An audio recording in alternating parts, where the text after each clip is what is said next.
Hello दोस्तों, स्वागत है आपका मेरे चैनल पर। मैं हूँ आपकी दोस्त अनु। दोस्तों, अनाज हमें सेहत और ताकत देते हैं। हमारे देश में कुछ अनाजों को मोटा अनाज कहा जाता है। इन अनाजों में रागी, बाजरा और ज्वार शामिल हैं। क्या ये मोटे अनाज गेहूं और चावल जैसे ज़्यादा लोकप्रिय अनाजों का विकल्प बन सकते हैं? इनमें से कौन से अनाज ज़्यादा पौष्टिक हैं? आइए इस वीडियो में हम जानते हैं।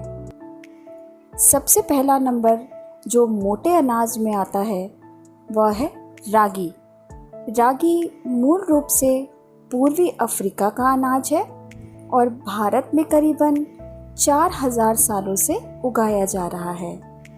प्राचीन सिंधु घाटी सभ्यता के कुछ इलाकों में रागी आहार का एक प्रमुख हिस्सा था। इस मजबूत फसल को मैदानों के साथ साथ पहाड़ों पर समुद्र तल से 24,000 मीटर तक की ऊंचाई पर उगाया जाता है। बहुत ही पौष्टिक और आसानी से रखे जा सकने वाले रागी को बच्चों और बुजुर्गों के भोजन के रूप में महत्व दिया जाता है।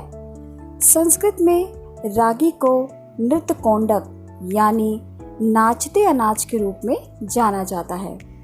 रागी को सबसे पौष्टिक अनाजों में से एक माना जाता है।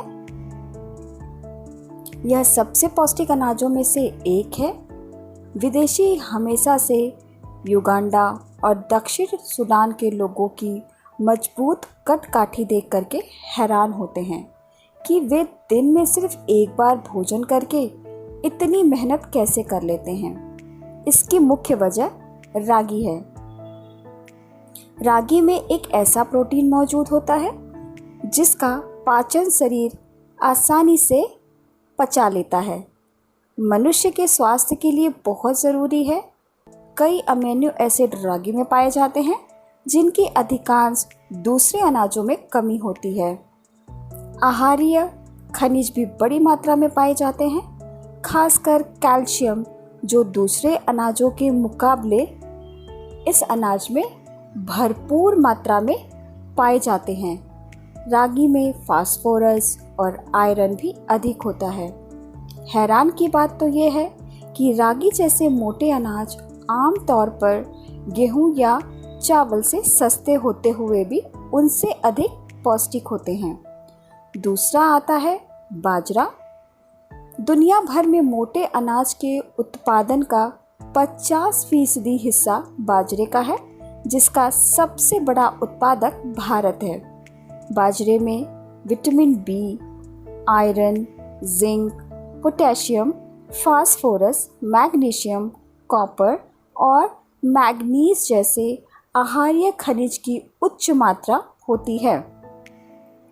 गेहूं से एलर्जी वाले लोगों के लिए यह बहुत अच्छा है।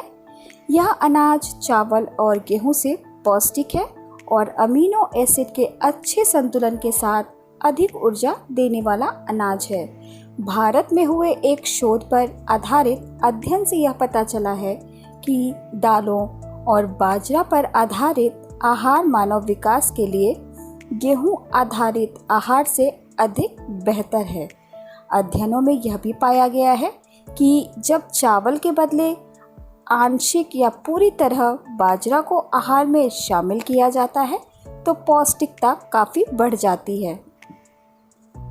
तीसरा जो मोटे आहार के रूप में भारत में प्रयोग किया जाता है वह है ज्वार। यह दुनिया में उगाए जाने वाला 5वां सबसे महत्वपूर्ण अनाज है और करीब आधे अरब लोग का मुख्य आहार है। ज्वार सबसे गुणकारी खाद्य फसलों में से एक है। इसमें बहुत प्रभावशाली फोटोसिंथेसिस होती है। यह एक खाद्य फसल के हिसाब से बहुत जल्दी तैयार होता है और फसल उगाने के लिए ज़रूरी मानवीय तथा मशीनी ऊर्जा की तुलना में सबसे ज़्यादा खाद्य ऊर्जा पैदा करता है। जैसे जैसे दुनिया उस समय की ओर बढ़ रही है जब भोजन की आपूर्ति बढ़ती हुई आबादी के लिए पर्याप्त नहीं होती, तब मानव जाति की खुशहाली में इस फसल की अहम भूमिका होगी। ज्वार में भरपूर मात्रा में पौष्टिक तत्व पाए जाते हैं जो हमारी सेहत के लिए काफ़ी अच्छे होते हैं। तो दोस्तों, रागी और बाजरा जैसे साबुत अनाज कैल्शियम के बहुत बढ़िया स्रोत माने गए हैं। उनसे रोटियां, डोसा, बिस्किट, दलिया और स्वादिष्ट लड्डू भी बनाए जाते हैं। इन मोटे अनाज को आपको भी अपने जीवन में शामिल करना चाहिए क्योंकि इनमें भरपूर मात्रा में कैल्शियम, खनिज तत्व पाए जाते हैं जो हमारी सेहत के लिए बहुत महत्वपूर्ण होते हैं। बुजुर्ग हो या बच्चे हों, उनको भी इन मोटे अनाजों को आपको देना चाहिए। उनके आहार में यह मोटे अनाज शामिल करने चाहिए ताकि वह लंबे समय तक स्वस्थ रह सके। आशा करती हूँ कि आपको मेरा यह वीडियो पसंद आया होगा। मेरा ये वीडियो पसंद आया हो तो मेरे चैनल को लाइक करें, शेयर करें और सब्सक्राइब करें। मिलती हूँ मैं अपने अगले वीडियो में। तब तक के लिए अपनी दोस्त अनु को दें इजाज़त। धन्यवाद।